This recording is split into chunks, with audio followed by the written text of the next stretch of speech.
least as deep as the Pacific Ocean. Now wanna be your secrets I have held. যে কোনো কাজ সবাই মিলে করলে খুবই ভালো লাগে, আর হাতে হাতে কাজটা সবার মাঝে ভাগ করে নিলে আরো সুন্দর হয়।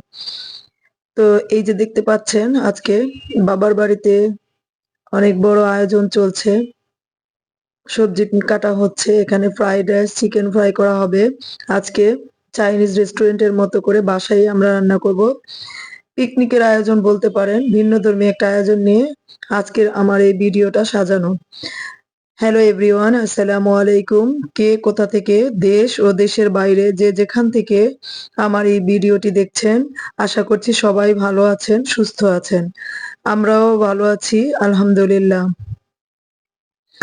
আজকের এই আয়োজনে থাকছে ফ্রাইড রাইস, ফ্রাইড চিকেন এবং সবজি, মিক্সড ভেজিটেবল সবজি। আমি কিছু শীতের সবজি এবং কিছু ভিটামিন জাতীয় সবজি দিয়ে এই সবজিটা রান্না করার ট্রাই করেছি। আর এখানে চিকেন ফ্রাই করে নিব। বাচ্চাদের চিকেন ফ্রাইটা খুবই পছন্দ। আর এভাবে বিভিন্ন রকমের সস দিয়ে চিকেন ফ্রাইটা করলে আরো বেশি ভালো লাগে।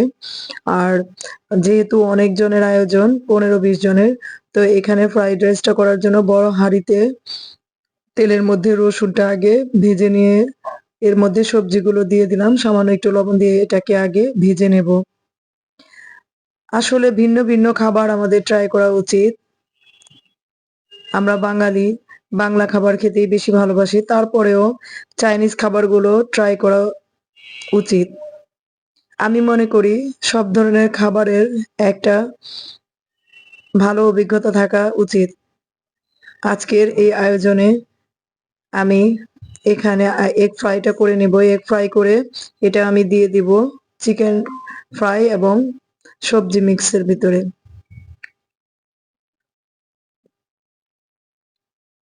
সবাই মিলে হাতে হাতে কাজ করি, এই জিনিসটা খুবই ভালো লাগে। আর একটা অন্যরকম আনন্দ অনুভূতিরও অভিজ্ঞতা হয়। আর যেহেতু বাসায় ছোট বাচ্চা আছে, বড়রাও আছে, সবাই খাবে। তো এই তো একটা ফ্রাই করে নিলাম, এটা আমি ফ্রাইড রাইসের মধ্যে দিয়ে দেব। আলাদা একটা কড়াইতে আমি এই ডিমটা করে নিলাম। এটা খেতে খুবই মজা হয়। আর পাশের হাঁড়িতে সবজিটা হয়ে আসছে, তো এখানে আমি সেদ্ধ করা পোলাওয়ের চালটা ছেড়ে দেব। এখন ভালোভাবে মিক্স করে নেব। এটা কিন্তু ফুল আঁচে করতে হবে, হালকা অথবা মিডিয়াম আঁচে করলে ভালো হবে না। ফ্রাইড রাইসটা করার সময় চুলার আঁচটা একটু হাইতে রেখে তারপরে আলতো আলতো ভাবে নাড়াতে হবে, যাতে একটার সাথে আরেকটা লেগে না যায়। আর পাশের চুলোয় আমি এখানে একটা কড়াইতে সামান্য কিছু বাটার দিয়ে দিচ্ছি। এটাতে এখন আমি সবজি মিক্সটা করে নিব। এই চিকেন সবজিটা খেতে কিন্তু খুবই ভালো লাগে। আর আমি একটু বাঙালি স্টাইলে করার চেষ্টা করেছি। এখানে আমি চিকেন মিক্স করে রেখেছিলাম, আর এই মিক্স চিকেনটা আমি বাটারের মধ্যে দিয়ে দিলাম। এখানে আমি সয়া সস, টমেটো সস, আদা রসুন লবণ, হলুদ মরিচ ছাড়া এগুলো দিয়ে মিক্স করে নিয়েছিলাম।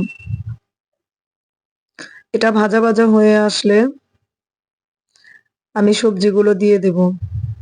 যতক্ষণ পর্যন্ত এটা ভালোভাবে সেদ্ধ না হবে ততক্ষণ পর্যন্ত আমি নাড়াচাড়া করে সামান্য একটু গোলমরিচ দিলাম, সয়া সস, সামান্য একটু টমেটো সস দিয়ে এটাকে ভালোভাবে রান্না করে নেব। ভিন্ন ধর্মীয় এই আয়োজনে সবার কাছে খুবই ভালো লেগেছে খাবারটা খেতে। আর আমার কাছে তো অসম্ভব ভালো লেগেছে। আর চিকেনের মধ্যে আমি ক্যাপসিকামটা ছেড়ে দিলাম। একটু বড় বড় করে পেঁয়াজের কলি নিয়েছি, এখানে আমি পেঁয়াজগুলোকে একটা একটা করে আলাদা করে নিয়েছি।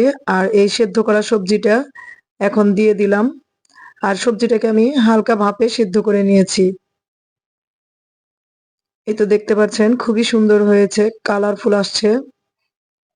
এখন সবজিটা হয়ে এলে এখানে একটা বাটিতে কর্নফ্লাওয়ার পানিতে একটু মিক্স করে সেটা দিয়ে দিচ্ছি। এটা মাখো মাখো হওয়া আগ পর্যন্ত আমি একটু চুলোয় রেখে তারপর নামিয়ে নেব। এটা বেশিক্ষণ রাখা লাগবে না, 5 মিনিটের মতো হলেই হয়ে যাবে। আর পাশে এখানে চিকেন ফ্রাইটাও বসিয়ে দিলাম। এই তো খাবার নিয়ে হাজির হয়ে গেলাম। আসসালামু আলাইকুম।